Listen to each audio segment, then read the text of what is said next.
कन्नड़ तालुका के पिशोर में जागृत ग्राम देवता श्री हीराजी महाराज की तीर्थ यात्रा गुड़ी पड़वा के दूसरे दिन रविवार से शुरू हो गई। इस वार्षिक तीर्थ यात्रा में बड़ी संख्या में भक्त शामिल होते हैं और 12 गाड़ियों को खींचकर अपनी मन्नतें पूरी करने के लिए जुलूस में भाग लेते हैं। यात्रा के दौरान विभिन्न धार्मिक एवं सांस्कृतिक कार्यक्रम आयोजित किए जाते हैं, जिनमें मनोरंजन की खेल, झूले, पूजा, प्रसाद वितरण, भंडारे शामिल हैं।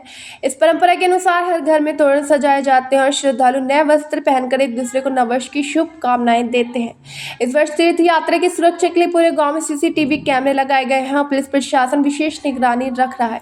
यात्रा 15 दिनों तक चलेगी, जिसमें कुश्ती के दंगल भी आयोजित किए जाएंगे। तीर्थ यात्रा के अवसर पर दूर दराज से लोग अपने परिवार के साथ शामिल होने आते हैं। यह परंपरा वर्षों से चली आ रही है और क्षेत्र के लोगों के लिए आध्यात्मिक आस्था का केंद्र बनी हुई है।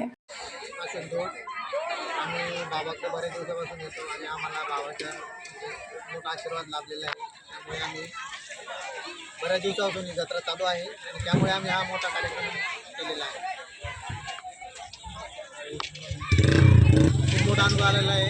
आम्ही मोठमोठ्या हॉस्पिटलमध्ये आमच्या पेशंटला दाखवलं, तरी पण आम्ही स्कॅन केला, MRI केला, सगळे रिपोर्ट नॉर्मल यायचे। तिथंच आम्हाला गुण आला आणि आम्ही बाबाजीचे पाय धरले तर आम्हाला इथे 100% गुण आला आणि आमचा पेशंट एकदम मुक्त झाला। त्यामुळे बाबावर आमची श्रद्धा आहे आणि वर्षानुवर्ष आम्ही पण येणार।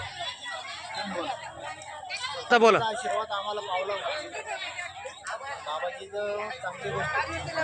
त्याच्यानंतर आमच्या गावातून आम्ही सत्कार करू आणि आम्ही कंटिन्यू येत राहू। आमचं बाबाचं मस्त पावला, आम्ही पाय पडलो, सगळं पावलं। आम्ही याच वर्षी आलो, आमचं पहिलंच वर्ष आहे आणि आम्ही याच्या अगोदर आम्हाला काही एवढं माहिती नव्हती, पण आम्हाला अशीच माहिती मिळाली। त्यामुळे आम्ही बाबाजीकडे आलो तर आम्हाला 2-3 त्याच्यामध्येच पहिल्या वेळेस आलो तर 50% आमच्या पेशंटला गुण आला। त्याच्यानंतर आलो तर लगेच आमचा पेशंट व्यवस्थितपणे बरा झाला। बाबाजीने फक्त आम्हाला सांगितलं यात्रेला यायचं, आम्ही त्याच्यानंतर आलो नाही, डायरेक्ट आम्ही यात्रेला आलो आणि एवढा मोठा सोहळा करून खूप आनंद झाला। ठीक आहे, धन्यवाद.